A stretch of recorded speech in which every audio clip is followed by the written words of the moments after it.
Hey guys, Pete here, HVAC Greatness. You know the really weird dude at the club that's always trying to pick up the chicks and all he does is weird them out and turn them off and he don't understand why, so he keeps trying harder. That's you trying to sell heating and air conditioning if you don't understand the game. Don't hate the player, hate the game. Guys, this is a psychological do. You like my background? This is a psychological approach, just like with any relationship. If you're trying to meet somebody of the opposite sex, or if you're trying to pick up a customer, we're trying to create attraction, right? So today I want to share with you the top 3 things you need to consider in persuasive sales. First thing to understand is that selling is it's a subconscious decision. When people buy, it's based on, they think it's based on logic. You think it's based on logic. Heck, you're trying to sell them using logic, but it's actually hardwired in them at a subconscious level. And there are certain things that they are doing that currently don't include you in their decision-making process. What we want to do is position you to be the best option on those subconscious conclusions. Now, it's not hypnosis or anything manipulative, no more so than, let's say, a pretty lady who puts makeup on, rouge on her face, a brassiere, and all the things to make her subconsciously attractive to a guy. The guy's not thinking, wow, look at her hair. Wow, look at her fingernails.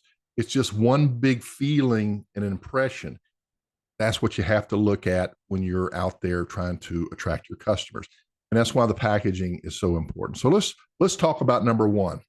You need to speak to the subconscious mind. Now, in order to do that, you have to do so.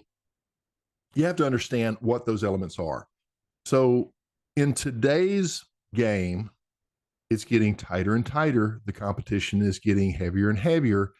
So by implementing subconscious persuasion, or let's say attractiveness, at every customer touch point, what this does is it increases the possibility or probability that they're going to continue to show interest in you, maybe even grow that interest. I'm going to give you one right now. This is at the sales point. This is when your technician is in the home or when your comfort advisor is in the home. There are about 7 key buttons, emotional buttons, that automatically make a person say yes. And the big 2 are, number 1 is the friendship button. And the friendship button is what we call rapport in sales. Are you like me? If so, I may like you, right? And so that is a natural skill set that salespeople tend to have. And sometimes it's a little bit difficult for others who don't have that natural gift of gab or gift of interaction with other people. But there are techniques that you can learn that will help you create that that trigger. And so the other one, besides the friendship, is called the authority button or the authority trigger. Now, this one you can do really well if you set everything up right. And what this means is the first one, they perceive you as a friend. The second one, they perceive you as the authority, somebody who knows what they're doing. Now, emotionally and subconsciously, I want somebody who's going to know what they're doing, working on my very expensive heating and air conditioning equipment or installing it, and not somebody who can potentially damage it and leave me with problems for the next 10, 15 years, whatever.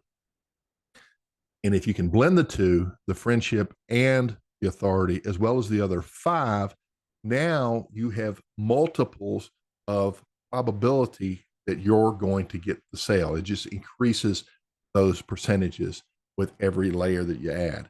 So we want to always approach every customer interactive, not just logically, because we have to be talking to them logically while we're giving the impression subconsciously. Okay, that makes sense. So we have to communicate subconsciously. Number 2 is the sales funnel approach. A sales funnel, if you don't know, is a model that people use in sales. So they run an ad and this many people get in. Then there's another funnel that's a little bit smaller that has a call to action. And so, most, a lot of people will leave. A lot of people are going to click the button and they're going to go into that funnel because they clicked the call to action. Maybe they went to your website.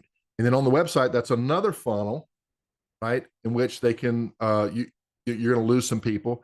And then, but some of the people are going to keep. And ultimately, let's say you're going out to the house and that's your final funnel, and you go on 3 estimates and you get 1 sale. So you lose 2 and 1 goes through. So every time the funnel goes down, with every step, you have the possibility of losing a customer if you don't do certain things right. It's kind of like a baton race, right? When you're running a relay race and they pass the baton, somebody drops the baton, sale gone. So what we have to do is consider the different touch points. Let me see if I don't have a file here. Okay, here we go. I'm going to screen share with you real quick. Maybe. All right, so this is a little file that we did. This is over in our mastermind group. And what we're doing is we're doing a journey mapping sheet. So we started the website. This is the first touch point let's say our branding and our marketing, advertising. We're going to consider all these different things, like what are the customer expectations regarding what we do, right? What are their typical emotions? What are their current practices, friction points, best practices? And so we look for success metrics. So when we're building our website, when we're building our brand and our website, these are our first 2 funnels. If we have a brand that attracts a lot of people, we get more people to the website. If we got a crappy brand that doesn't, we don't necessarily get a lot of people. So let me see if I can give you another example. I'm going to go on. This is a company that we just rebranded. You'll like this one. Let's see here. So they basically had a brand, right? Here's their little company right here, and there's their van. And so obviously there's not a whole lot of appeal there as to why you should do business with this particular company. But then we came up with this digital version. This is the owner, and they're building a brand based on them being in business for generations. They've been around a long time, right? What does that look like in the real world? Well, they just wrapped it. So here it is. This is what's going to be pulling in the driveway. Right? This makes a big difference. And when they're dressed properly and they have a proper packaging and things like this, what we end up doing is we're increasing the amount of retention from the very get-go. This is our branding. Same thing should be true on our website. What is your bounce rate? People sticking around, that initial call, when they call you on the telephone, what is their emotions? Right? What are the current practices? What are the most people bounce off the phone call and say no thank you? What is the reason? How could you have handled that better? Can we build that in part of your process? So everything is a funnel. It starts at that first impression. Now, at the first impression, you can make the funnel bigger and attract more people, or you can modify that funnel in such a way that you attract a certain type of people. You attract people that are more likely to want what you have to offer. And you do that through intelligent marketing with the psychology built into this. This is what's called a positioning strategy. Your marketing position. Do you have a strategy, or is your strategy, hey, you got heating and air? We do heating and air. And, just FYI, that makes you a commodity if you're just like everybody else. And so the other piece is, do you sell products or do you sell solutions to pain and negative emotions? If you don't know what your customers' primary values are, your high-end customers, then you haven't done your homework. You should know exactly what it is that customers subconsciously are looking for, and what it is that subconsciously they're trying to avoid, their pains, their uncertainties. Let's say that in your market, you've got these big selling companies and all they want to do is sell, sell, sell.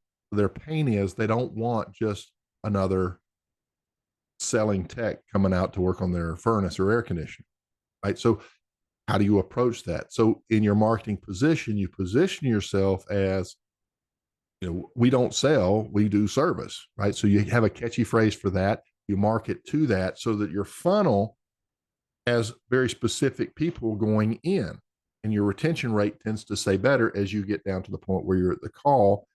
And if your process allows you to inform your customer in a technician way, in a way that customers want, they're more likely to invest in that and raise your average ticket and raise their average level of service that they received. Everybody wins. The technician's not selling. He's out there just doing a better job. He wins his ego, company's reputation. This is how it's done, guys.